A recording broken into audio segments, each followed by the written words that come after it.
November 2 ஞாயிற்றுக்கிழமை. பலத்தின் காரணம்.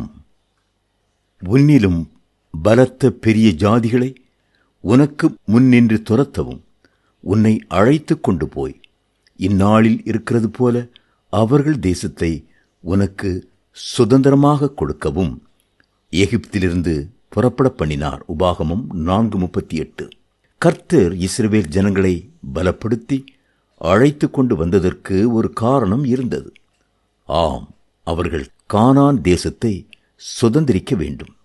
அங்குள்ள 7 ஜாதிகளையும் 31 ராஜாக்களையும் மேற்கொள்ள வேண்டும்.